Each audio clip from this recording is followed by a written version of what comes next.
우리 이 시간 특별 새벽 기도회를 비대면 영상으로 드리지만 우리 각자의 자리에서 임재하시는 하나님과 우리 대면하기를 소망하면서 우리 임재라고 하는 찬양을 우리 마음을 다해서 우리 찬양 드리기를 간절히 원합니다.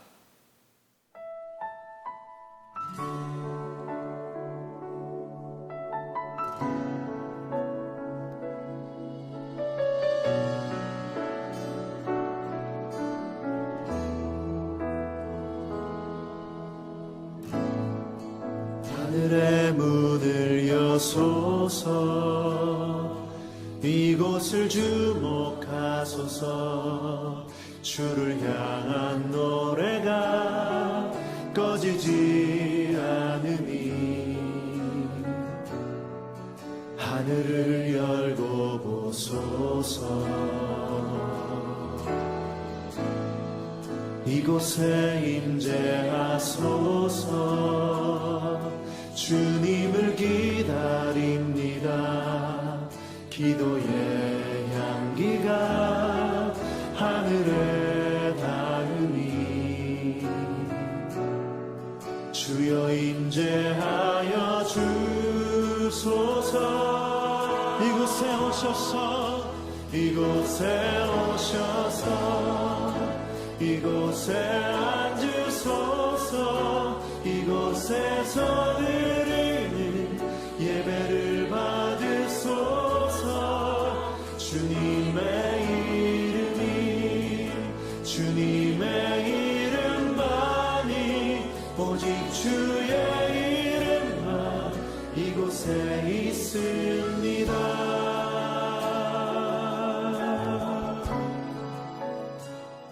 오늘 우리에게 주시는 하나님의 말씀은 마태복음 6장 9절에서 13절까지입니다. 이 시간 각자의 자리에서 함께 봉독하겠습니다. 시작. 그러므로 너희는 이렇게 기도하라. 하늘에 계신 우리 아버지여, 이름이 거룩히 여김을 받으시오며 나라가 임하시오며 뜻이 하늘에서 이루어진 것 같이 땅에서도 이루어지이다. 오늘 우리에게 일용할 양식을 주시옵고 우리가 우리에게 죄 지은 자를 사하여 준 것 같이 우리 죄를 사하여 주시옵고 우리를 시험에 들게 하지 마시옵고 다만 악에서 구하시옵소서. 나라와 권세와 영광이 아버지께 영원히 있사옵나이다. 아멘. 이 새벽 우리가 우리에게 죄 지은 자를 사하여 준 것 같이 우리의 죄를 사하여 주옵시고, 두 번째 말씀의 제목으로 담임 목사님께서 비대면 특별 새벽 기도의 말씀을 전해주실 때에 큰 은혜 받으시길 바랍니다. 할렐루야. 우리가 비대면 특별 영상 새벽 기도에 여러분들이 지금 오늘 이제 3주째 우리가 참여하고 있습니다. 이번 비대면이지만 이렇게 주기도면 특별 새벽 집회를 통해서 여러분들이 다시 한번 주님께서 우리에게 가르쳐 주신 이 기도를 다시 한번 깊이 있게 생각하시는 그런 시간들이 되었으면 좋겠다라고 하는 마음이 듭니다. 자, 지난 시간에 이어서 오늘 아침에는 우리가 우리에게 죄 지은 자를 사하여 준 것 같이 우리의 죄를 사하여 주옵시고 라고 하는 것에 대해서 이제 연속해서 이제 말씀을 드리도록 하겠습니다. 지난 시간에 제가 말씀을 드린 것은 우리가 주님으로부터 엄청난 죄, 우리 영과 혼과 육신이 다 멸하여질 수밖에 없는 그런 엄청난 그 죄에 대해서 우리가 다 주님으로부터 탕감을 받았습니다. 용서를 받았습니다.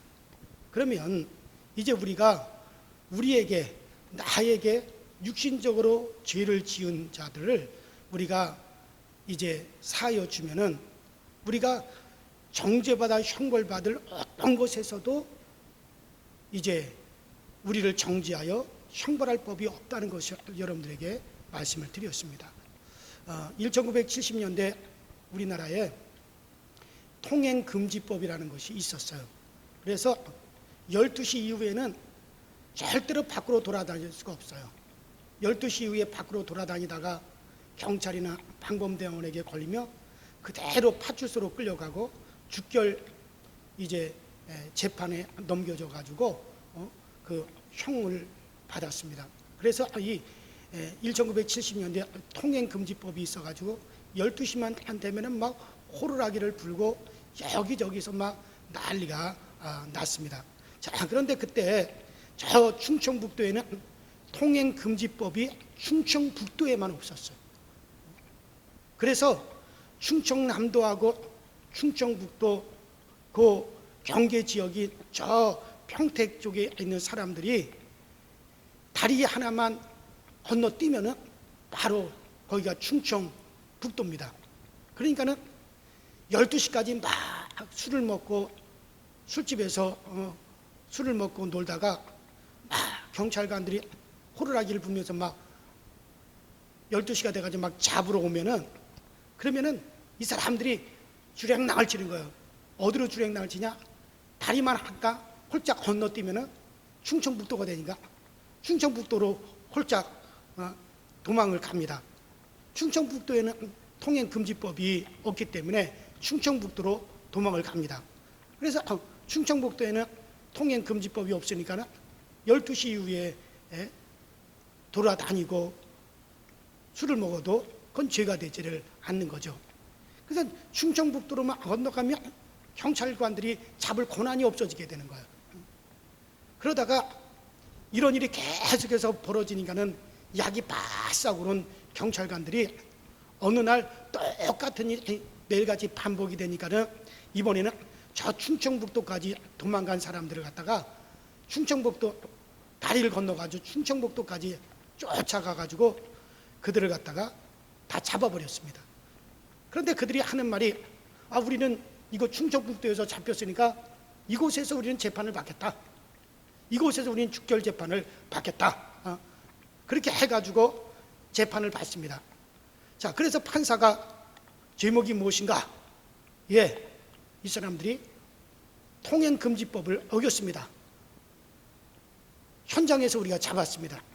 그리고 이제 사진도 다 찍었습니다. 증거도 있습니다. 경찰들이 딱 그렇게 판사한테 얘기했단 말이에요. 그러니까는 틀림없는 현행법이지만은 그러나 판사는 나는 충청북도 판사기 때문에 이 충청북도에는 통행금지법이 없다. 그러니 무죄다. 그래서 그 사람들 묶을 법이 없다는 거예요. 그래서 그 사람들을 그대로 풀어주었습니다. 자, 바로 그렇죠. 오늘 주님께서 우리에게 가르쳐 주신 이 주기도문에 우리가 우리에게 죄 지은 자를 사하여 준 것 같이 우리의 죄를 사하여 주옵소서라고 하는 이 기도. 그러니까 죄를 지으면 반드시 하나님께서 이제 심판하시고 또 형벌을 받습니다. 그리고 그 대가는 정죄요, 형벌이요, 사망이요, 지옥입니다. 그러나 그 죄로 인해 가지고 우리가 정죄를 받기 전에 피할 수 있는 곳이 있어요. 바로 내가 나에게 죄를 지은 다른 일을 갖다 내가 용서해 주는 겁니다. 나에게 죄를 지은 다른 일을 갖다 용서해 주고 우리가 주님 앞에 비록 형벌 받을 수밖에 없는 그런 죄를 지었다 할지라도 정말 우리가 주님 앞에 그러고 나서 우리 죄 용서해 줄 것을 구한다면 우리가 정죄를 받지 않는 것은 물론이요, 우리가 받아야 될 그 하던 형벌까지도 주님께서 다 그것을 제하여 주시겠다라고 하는 것이죠. 그래서 무죄 선고를 받을 수 있는 거예요. 그러니까 우리에게 죄 지은 자를 사하여 준다는 것은 내가 하나님께로부터 정죄를 받고 형벌을 받고 심판을 피할 수 있는 것이 바로 뭡니까? 그것이 바로 나에게 죄를 지은 자를 우리가 사하여 주는 거예요. 그리고 우리가 우리에게 죄 지은 자를 사하여 준 것 같이 우리의 죄를 사하여 주옵시고라고 하는 것은 한번 따라합시다. 우리도 서로 용서하라. 그래요. 이것은 바로 우리도 서로 용서하라고 하는 말이에요. 자, 지금은 우리가 이런 형광등이 없고 요새는 다 뭐 삼파장이나 아니면 다 LED 등으로 다 바뀌었지만은 얼마 전까지만 해도 우리는 형광등을 썼습니다. 여러분들 형광등을 갖다가 불을 탁 켜면은 형광등이 바로 들어오는 게 아니잖아요. 거기 스타트 담화라고 해가지고 조그만 꼬마 담화가 끼어 있어요. 그래가지고 형광등 불을 딱 켜면은 바로 형광등이 환하게 확 켜지는 게 아니라 그 조그마한 그 옆에 붙어 있는 스타트 다마, 그 꼬마 다마가 반짝반짝반짝반짝하고 불이 탁 켜졌다가 꺼지면, 그것이 타타타타 켜졌다가 그것이 꺼지면은, 그러면은 이제 형광등 전체의 불이 환하게 쫙 들어옵니다. 자, 그런데 그 스타트 다마가 고장이 나가지고 깜빡깜빡거리다가 이게 꺼져야 되는데, 이게 꺼지지 않으면은 그 큰 형광등 불이 켜졌다가도 다시 꺼지거나 아니면 아예 켜지지를 않는 거예요.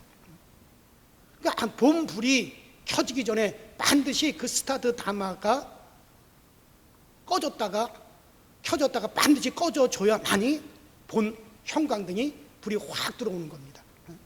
자, 마찬가지. 형광등이 환한 불빛 같은 것은 바로 우리의 영과 혼과 그 육의 죄를 다 사하시는 바로 예수님의 은혜가 그 형광등의 본 불빛과 같은 거고, 우리가 우리의 죄를, 우리에게 죄진자를 용서해 주는 것은 마치 그 형광등에 붙어 있는 스타트 다마와 같은, 그 꼬마 다마와 같은 거예요. 바로 우리가 우리 주님의 그 엄청난 그 용서, 내 영과 혼과 육에 관한 그 엄청난 용서가 나에게 빛을 확 발하려면 먼저는 그 스타트 다마와 같은 나에게 죄진 자를 내가 용서해 주는, 바로 그것이 먼저 선행돼야만이 그 엄청난 주님의 그 큰 은혜의 빛이 나에게 확 비춰질 수가 있다라고 하는 거죠. 그래서 우리가 서로 용서하면, 우리에게 죄진 자를 용서한다면 이는 마치 더 큰 밝은 형광등, 환하게 그 더 밝은 형광등이 비춰주기 위해서 먼저 작은 그 스타트 다마가 깜빡깜빡거리고 죽게 하는 것이죠. 더 큰 나의 영과 혼과 그 엄청난 우리의 육의 죄를 다 탕감받기 위해서는 이는 바로 내게 죄 지은 자를 용서하는 것이요, 바로 그 용서하는 거예요. 그런데 그 스타트 다마가 망가졌고 또 깜빡거리지도 않고 그것이 죽지도 않고 계속 그 스타트 다마가 켜져 있으면은 그 환한 형광, 그것이 스타트 다마가 죽지도 않으면서 환한 그 형광등 불빛이 켜지기를 원한다면 이는 문제가 되는 거죠. 순서가 벌써 바뀐 거죠. 나에게 죄 지은 작은 것도 용서하지 않고 내가 막 그것을 분노하면서 나는 하나님으로부터 내 영과 혼과 그 육의 죄까지 다 용서받으려고 하면 이는 순서가 바뀌는 거예요. 옛날에 저 거지왕 김예근이라고 하는 사람이 있었어요. 거지왕 김예근, 뭐 유명한 사람이니까 다 아는 사람들은 다 알죠. 근데 이 사람은 주님으로부터 은혜를 크게 받고 자기의 모든 그 많은 재산을 모두 팔아가지고 소장농들한테 다 나눠주고, 그리고 자기 자신은 거지 행색으로 늘 전도하러 다닌 사람이 바로 거지와 김예근이라는 사람이에요. 근데 이 김예근 씨는 그 안진뱅이들 거지들을 다리 밑에서 그들을 데리고 살았어요. 그들을 데리고 있을 때 그때 그 전봇대에 그 집회 광고를 봤습니다. 바로 숭실 강단에서 큰 부흥성회가 열린다라고 하는 그런 광고를 보고 자기가 이렇게 돌봐주는 그 거지 안진뱅이들한테 찾아가서 너희들 중에 그 부흥에 참석할 사람이 있느냐? 그러니까 그 12명인가 되는 안진뱅이들 중에 4명이 가고 싶다고 손을 들더라는 거예요.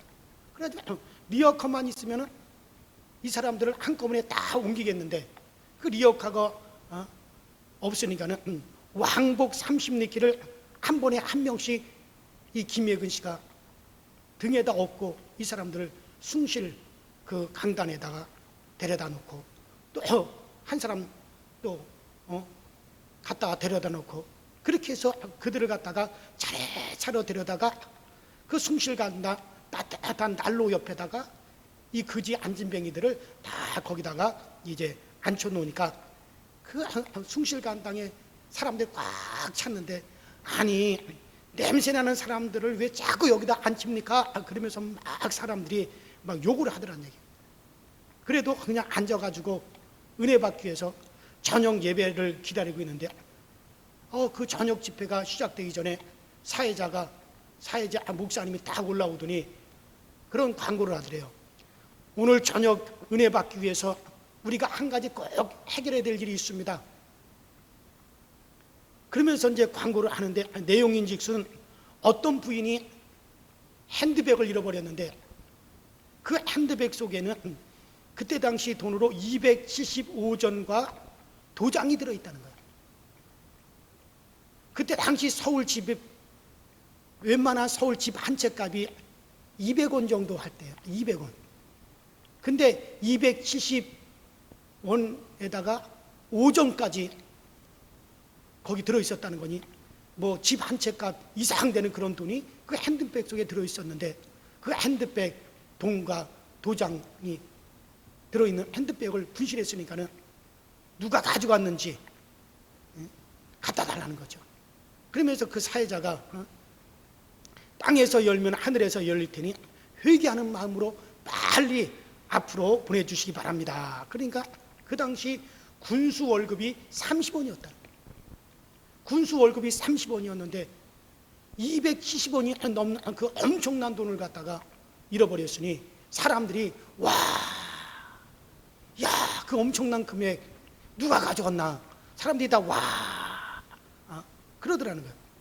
그래도 그 김예근 씨는 자기하고 상관없는 일이니 가만히 앉아가지고 예배가 시작되기를 기다리고 그 거렁뱅이 안진뱅이 네 사람이랑 이렇게 날로만 쬐면서 앉아있는데 주변 사람들의 눈들이 다 자기들을 쳐다보고 있다는 거예요. 한결같이. 그 숭실강당에 한 7,000명, 한 7,500명의 사람들이 모였었는데 모든 사람들이 일제히 다 그 김혜근 씨와 그 안진뱅이 거지들을 다 쳐다보고 있더랍니다. 그 순간에 야, 우리가 거지라고 도둑놈 취급까지 하는가 해가지고 이 김혜근 씨가 자리에서 벌떡 일어났답니다. 아니 목사가 말이야 은혜나 끼치지, 멀쩡한 사람들을 갖다가 도둑으로 몰아붙이는가 해가지고 당장에 저 강대상에 올라가서 저 목사 모가지를 비틀어 버려야겠다 하고 생각하고 빨딱 일어나니까 사람들이 다 쳐다보더래요. 그래서 벌떡 일어나가지고 강대상에 올라가려고 하는데 사람들이 다 쳐다보고, 근데 위에서 뭔가가 자기를 꽉 누르더래요. 그래서 위를 딱 쳐다봤더니 예수님께서 꽉 그 김혜근 씨를 꽉 누르면서 예근아, 네가 가져갔다고 대답해라. 네가 가져갔다고 대답하라. 그렇게 말씀하시더라는 거예요. 그래서 이 김혜근 씨는 항의하려고 일어났다가 그 예수님께서 자기를 꽉 누르면서 네가 가져갔다고 해라 하라고는 그 말을 듣고서는 목사님, 그 돈 275원 50전은 제가 훔쳤습니다. 내가 훔쳤습니다라고 크게 소리를 질렀다는 거예요. 그때 숭실강당에 약 7,500여 명의 사람들이 숭실강당에 꽉 모여 있었는데 그냥 그들로부터 우레와 같은 박수가 막 박수 소리가 막 박수가 막 쏟아지는데 이 김혜근 씨는 그 박수가 막 쏟아지는 한 5분 동안 막 박수가 쏟아졌는데 그 박수가 계속되는 동안에 얼마나 자기는 울었는지 몰라요. 왜냐하면 나는 이제 어떻게 할 것인가? 나는 이제 어떻게 할 것인가? 나에게는 갚을 돈도 없고 앞으로 자기가 구걸하여 얻어먹여 살리고 돌보아주는 이 12명의 안진뱅이들은 어떻게 할 것인가? 그것 때문에 하염없이 이 사람이 눈물을 흘리며 울고 있었습니다.